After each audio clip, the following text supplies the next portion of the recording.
पुरफतन दौर मुसलमानों के लिए भी बहुत बड़े चैलेंज की हैसियत रखता है। एक यलगार है जो मुख्तलिफ तरफ से मुसलमानों को हिलाने के लिए कुफार ने शुरू की हुई है। दुश्मनान दीन शायद आज से पहले कभी इतने ज़रर रसां नहीं रहे जितने वो आज। 9/11 असल में मैं समझता हूँ ब्लेसिंग इन डिस्गाइज है कि जिन्होंने कुरान को नहीं पढ़ना था, जिन्होंने इस्लाम का मुतालिया नहीं भी करना था, उन्होंने भी इसका मुतालिया शुरू किया और फिर इस्लाम की फितरत में कुदरत ने लचक दी है, उतना ही ये जितना कि दबा देंगे। ये दबाने वाले दबाने की कोशिश कर रहे हैं और जिसका दीन है वो हमारी तरफ तो नहीं देख रहा, लेकिन उसका अपना भी एक फैसला है कि उसने इस दीन को गालिब करना है। तो वो अपने हिसाब से इस उम्मत में लोगों को उठा रहा है। वो लोग जो कुफार की महफिलों में खड़े होकर इस्लाम के ऊपर किए जाने वाले इतराज़ात का अल्हम्दुलिल्लाह तशफ़ी जवाब देते हैं, उनमें डॉक्टर जाकिर नाइक का नाम जो है माशाअल्लाह है। अल्लाह ताला उनको उम्र क़िदर अता फरमाए, इल्म में इज़ाफ़ा फरमाए। वो बहुत बड़ी खिदमत कर रहे हैं इस लिहाज से कि वो आज की मॉडर्न तालीम से भी बहरामंद हैं और कुरान और सुन्नत में भी उनकी बहुत गहरी नज़र है और माशाअल्लाह हाफ़िज़ा भी बहुत कमाल का अल्लाह ने अता फरमाया है।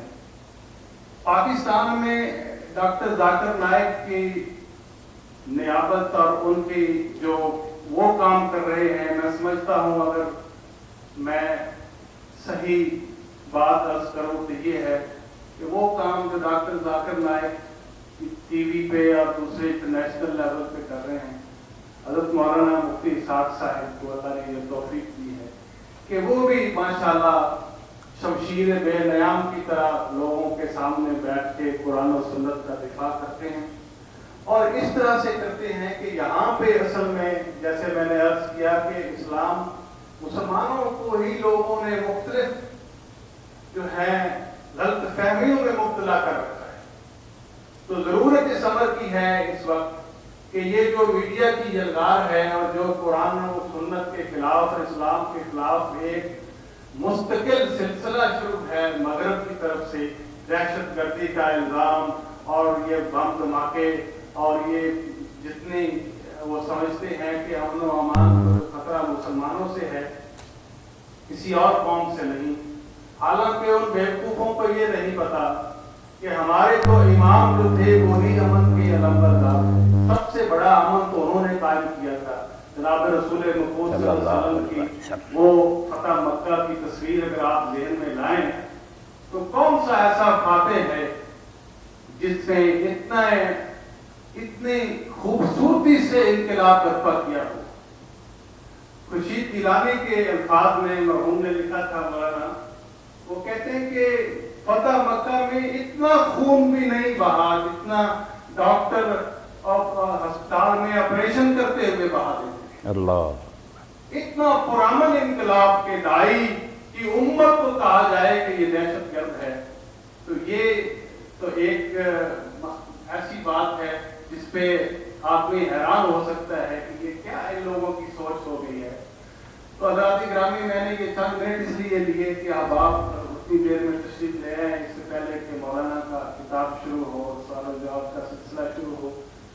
हम मशहूर हैं कि हमने जब भी दरख्वास्त की मौलाना से, उन्होंने हमें शर्फ कबूलियत से नवाजा, तशरीफ लाए।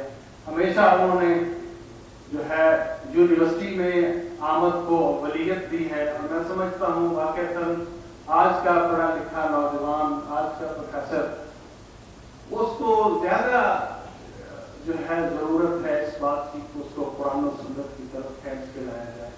जो मगरब में चंद माह गुजार के आता है तो उसको वाक़ईतन कई ऐसे अंदेशे उसके जहन में आ जाते हैं।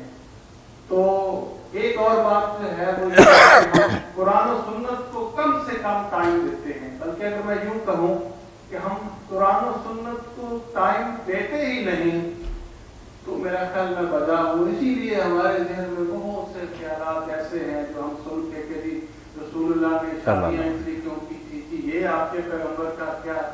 تو اس طرح کے متعدد سوالات جو ہیں وہ غیر مسلم. اور پھر مجھے یاد ہے کہ میں جب نیوزی لینڈ میں تھا تو وہاں پہ ایک خاتون نے مجھے کہا کہ you are the cruel people جو عورتوں کو پر ظلم کرتے ہیں اور you don't allow them to come out of the house, اور آپ نے ان کو سلیب بنا رکھا ہے اور آپ ان کے اوپر ظلم کرتے ہیں اور آپ دوسری اور تیسری اور چوتھی شادی کرتے ہیں. اس طرح کی جو باتیں ہیں جو پھیلا دی گئی ہیں مغرب میں, میڈیا نے اس کے اوپر بہت کام کیا ہے اور لگے ہوئے ہیں دستور. تو ہمارے اپنے بھی ذہن اس سلسلے میں کلیئر ہونے چاہیے کہ رسول اللہ صلی اللہ علیہ وسلم کی سیرت کی کا کوئی گوشہ ایسا نہیں ہے جو حکمت سے خالی ہے. اس حکمت کو جاننے کی ضرورت ہے. میں ملتمس ہوں حضرت مولانا سے کہ میں آپ اپنے گفتگو کا آغاز فرمائیں اور پھر اس کے بعد سوال جواب کا سلسلہ انشاءاللہ شروع ہوگا. حضرت مولانا مفتی محمد